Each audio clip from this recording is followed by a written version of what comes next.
Hello friends, আজকে মহালয় তাই একটু স্পেশাল কিছু বানিয়েই ফেললাম।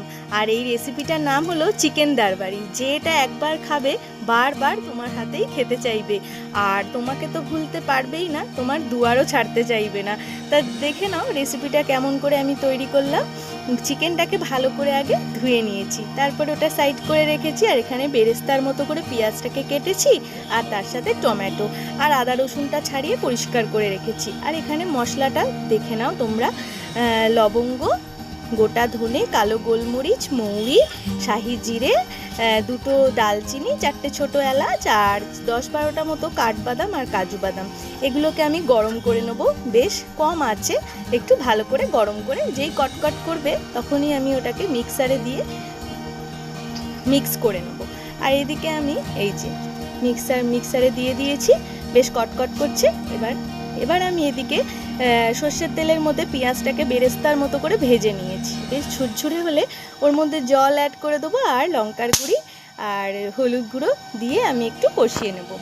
তারপরেই যে মশলাটা রেডি করলাম সেই মশলাটা দিয়ে, আর কিন্তু এখান থেকে সরলে চলবে না, কারণ এখানে কিন্তু কাজু বাদাম আর কাঠবাদাম রয়েছে, বাদাম কিন্তু প্রচণ্ড ধরে যায়। ভালো করে কষিয়ে নিলাম, তারপরে আদা রসুন বাটাটা দিয়ে দিলাম, দিয়ে এবার আবারও একটু কষিয়ে নিলাম। যেই তেল ছাড়বে এর মধ্যে টমেটো আর নুনটা আমি অ্যাড করে দিলাম। টমেটোটা যতক্ষণ না গলছে একটু ওয়েট করে যাব, তারপরে ওর মধ্যে চিকেনটা আমি দিয়ে দেবো। এই চিকেনটাকে কিন্তু আমি ম্যারিনেট করে রাখিনি, তাই কিন্তু একটু টাইম লাগবে চিকেনটা সিদ্ধ হতে আর কি। আমি একটু চাপা দিয়ে জল দিয়ে ভালো করে কষিয়ে করেছি। তোমরাও এইভাবেই করবে, চাপা দিয়ে কষলে ভালোভাবে হয়ে যাবে। এরপরে 70% মতো যখন হয়ে যাবে তখন এর মধ্যে একটু টক দই আর কেশরি মেথি দিয়ে দেবে। আমি টক দইটা স্কিপ করে গেছি, তোমরা অবশ্যই দিও, আমি ভিডিও তুলতে ভুলে গেছিলাম। দেখো হয়ে গেছে। এবার বাটারটা এখানে অ্যাড হবে লাস্ট। বাটারটা যেই দেবো এটা অসাধারণ একটা টেস্ট চলে আসে এর মধ্যে।